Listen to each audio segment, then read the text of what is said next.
सभी को मेरा नमस्कार। मैं हूं सुभाष दासवानी और इस वीडियो के अंदर हम बात करने वाले हैं रेडॉक्स अभिक्रिया की। और पिछले दो वीडियो के अंदर पार्ट 1 और पार्ट 2 में हमने ऑक्सीडेशन और रिडक्शन अभिक्रियाओं की बात की थी, और इस पार्ट के अंदर पार्ट 3 के अंदर हम बात करेंगे रेडॉक्स अभिक्रिया की, और इसको साथ ही साथ एक उदाहरण से समझेंगे। तो देखिए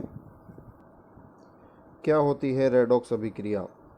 रेडॉक्स जो शब्द है, इसको अगर हम देखें REDOX, इसको हम दो पार्ट में डिवाइड करते हैं। RED यानी कि रिडक्शन यानी अपचयन, और OX से बनता है ऑक्सीडेशन यानी कि ऑक्सीकरण। यानी कि ऐसी अभिक्रिया जिसके अंदर ऑक्सीडेशन और रिडक्शन यानी ऑक्सीकरण और अपचयन साथ साथ होता है। यानी कि किसी एक पदार्थ का ऑक्सीकरण होता है और दूसरे पदार्थ का अपचयन होता है। तो ऐसी अभिक्रिया जो है वो कहलाती है रेडॉक्स अभिक्रिया। तो इसकी डेफिनेशन देख लेते हैं। ये देखिए, वह अभिक्रिया जिसमें एक पदार्थ का ऑक्सीकरण तथा दूसरे पदार्थ का अपचयन होता है उसे हम कहते हैं रेडॉक्स अभिक्रिया। अब हमने पिछले वीडियो में देखा था कि जिस पदार्थ का ऑक्सीकरण होता है वो इलेक्ट्रॉन त्यागता है, और जिस पदार्थ का अपचयन होता है वो इलेक्ट्रॉन ग्रहण करता है। तो रेडॉक्स अभिक्रिया में क्या होगा, इस अभिक्रिया में एक पदार्थ इलेक्ट्रॉन त्यागता है और दूसरा पदार्थ इलेक्ट्रॉन ग्रहण करता है। यानी कि दो पदार्थ मिलेंगे आपको, जिसमें से एक पदार्थ का ऑक्सीकरण होगा जो इलेक्ट्रॉन त्यागेगा, और दूसरा पदार्थ जिसका अपचयन होगा वो इलेक्ट्रॉन को ग्रहण करेगा। अब इसे एक उदाहरण से समझें। आपके सामने एक एक्सपेरिमेंट है, एक प्रयोग है जो कि मैंने दर्शाया है, जिसके अंदर आप देख सकते हैं हमने कॉपर सल्फेट का नीला सॉल्यूशन जो आपको दिखाई दे रहा है वो कॉपर सल्फेट का यानी कि CuSO4 का विलयन है, और इसके अंदर हमने जिंक यानी कि जस्ते की एक प्लेट को हमने इस विलयन में डुबो दिया है। तो दोनों के अंदर क्या रिएक्शन होगी, क्या अभिक्रिया होती है, हम देखते हैं। ये देखिए, हम थोड़ी देर बाद हम क्या देखते हैं कि कॉपर सल्फेट का जो नीला रंग है वो धीरे धीरे धीरे धीरे हल्का होने लगता है, और इस प्लेट के ऊपर कॉपर की परत जो है वो जम जाती है। यानी कि अभी इस अभिक्रिया में क्या हुआ है, Zn ने Cu को रिप्लेस कर दिया। Zn जो है वो तो विलयन के अंदर प्रवेश कर गया, Zn+2 आयन जो है वो विलयन के अंदर प्रवेश कर गए, और विलयन के अंदर जो Cu+2 आयन थे जिनकी वजह से नीला रंग था, वो Cu+2 आयन जो हैं वो यहाँ से रिप्लेस होकर जिंक की प्लेट के ऊपर जमा हो गए। तो Zn ने Cu को रिप्लेस कर दिया, प्रतिस्थापन कर दिया। तो इस अभिक्रिया को हमने देखिए यहाँ दर्शाया गया है, Zn + CuSO4 = Cu + ZnSO4। तो देखने में ऐसा लगता है एक प्रतिस्थापन अभिक्रिया है, और ये है भी प्रतिस्थापन अभिक्रिया, लेकिन प्रतिस्थापन अभिक्रिया के साथ साथ ये एक रेडॉक्स अभिक्रिया भी है। यानी जिसमें से एक पदार्थ का ऑक्सीकरण और दूसरे पदार्थ का अपचयन हुआ है। अब किस पदार्थ का ऑक्सीकरण किस पदार्थ का अपचयन हुआ है वो हमें देखना है। तो देखिए, इस अभिक्रिया को, ये जो मैंने इक्वेशन आपके सामने लिखी है, इसको हम थोड़ा और डिटेल से लिखते हैं। ये देखिए, यहाँ पर आप देख सकते हैं CuSO4 जो है उसे हम लिख सकते हैं Cu+2 और SO4-2। यानी कि Cu के ऊपर चार्ज होता है, ऑक्सीकरण अंक जो है Cu का वो है +2, और SO4 के ऊपर हमें पता है आवेश होता है -2। तो अगर इस अभिक्रिया को, इस इक्वेशन को हम आवेश दर्शाते हुए अगर हम लिखें, आयनों के रूप में अगर हम लिखें, तो किस तरह से लिखेंगे। देखिए यहाँ पर Zn को Zn लिखा, CuSO4 के अंदर मैंने Cu+2 और SO4-2 के रूप में लिखा। फिर रिएक्शन के बाद प्रोडक्ट क्या बना है, ZnSO4, इसको मैंने Zn+2 SO4-2 के रूप में लिखा है, प्लस Cu। तो इस अभिक्रिया के अंदर देखिए, एरो से पहले यानी कि रिएक्टेंट के रूप में SO4 यहाँ पर, और रिएक्टेंट के बाद प्रोडक्ट के रूप में भी SO4, यानी कि SO4-2 आयन जो है वो चेंज नहीं हुआ है, वो एज इट इज़ है। तो अगर हम चाहें तो SO4 और SO4 को हम यहाँ से कैंसिल कर सकते हैं। अगर हम SO4 को कैंसिल करें तो क्या बचेगा, देखिए यहाँ से बचा Zn और यहाँ से बचा Cu+2 और एरो के बाद यानी प्रोडक्ट के रूप में हमें मिल गया Zn+2 और प्लस Cu। तो इस अभिक्रिया को देखो इस तरह से हमने आयनों के रूप में लिखा।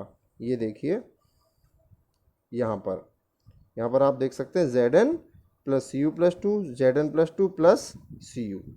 तो यहाँ पर देखने वाली बात यह है कि हमें ये पहचानना पड़ेगा कि किस पदार्थ का ऑक्सीकरण और किस पदार्थ का अपचयन हुआ है।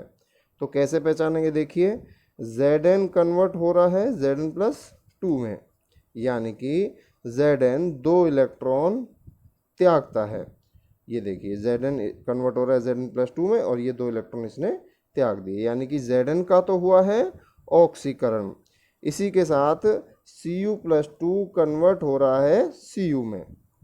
तो Cu+2 ने क्या किया, 2 इलेक्ट्रॉन ग्रहण किए, एक्सेप्ट किए और ये कन्वर्ट हो गया Cu के अंदर, यानी कि इसका हो गया अपचयन। हमने पिछले वीडियो में देखा था कि जो पदार्थ इलेक्ट्रॉन त्यागता है उसका ऑक्सीकरण होता है और जो पदार्थ इलेक्ट्रॉन ग्रहण करता है उसका अपचयन होता है। तो यहाँ पर देखिए Zn ने 2 इलेक्ट्रॉन त्यागे हैं तो इसका ऑक्सीकरण हुआ है और Cu+2 ने 2 इलेक्ट्रॉन ग्रहण किए तो इसका अपचयन हुआ है। तो ये जो एक अभिक्रिया है ये एक रेडॉक्स अभिक्रिया है जिसके अंदर एक पदार्थ का ऑक्सीकरण यानी Zn का Zn+2 में ऑक्सीकरण और Cu+2 का Cu में अपचयन। तो ये एक रेडॉक्स अभिक्रिया का एक बेहतर एग्जाम्पल आपके सामने है। अब बात करते हैं होमवर्क की। पिछले वीडियो में पार्ट 2 के अंदर मैंने आपको होमवर्क दिया था जिसके अंदर मैंने आपको कुछ इक्वेशंस दी थी और मैंने कहा था कि इन इक्वेशंस के अंदर आपको देखना है कि किसके अंदर ऑक्सीकरण हो रहा है और किसके अंदर अपचयन हो रहा है।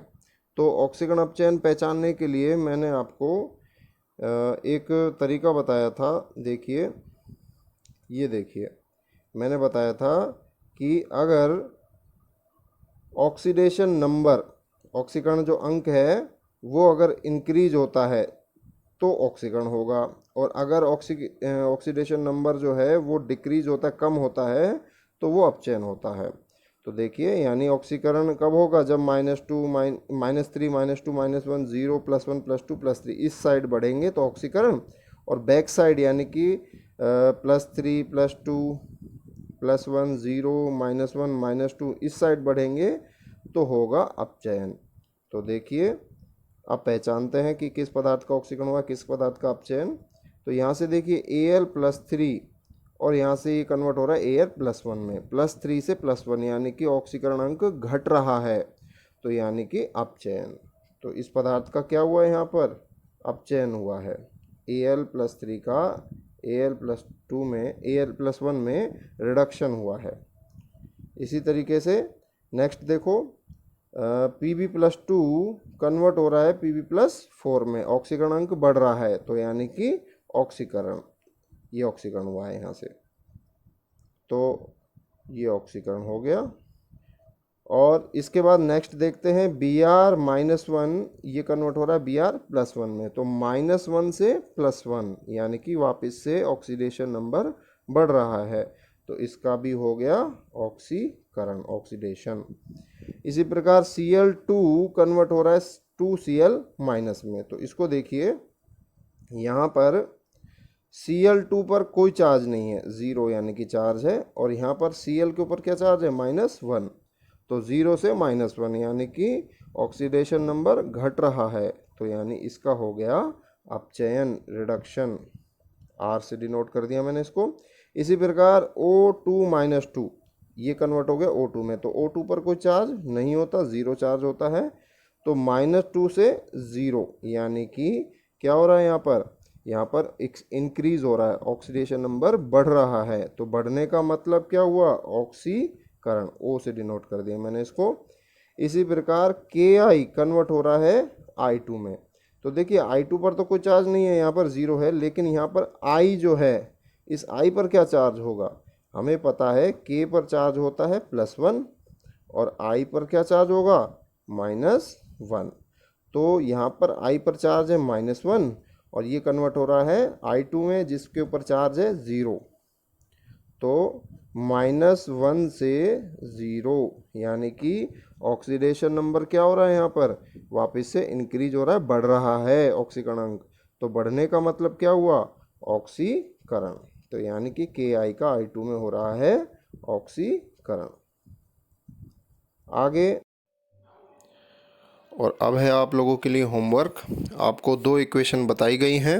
इन इक्वेशंस के अंदर आपको ये बताना है कि किस पदार्थ का ऑक्सीकरण हो रहा है, किस पदार्थ का अपचयन, और इनके जो सॉल्यूशन है आपको अगले वीडियो में बताए जाएंगे।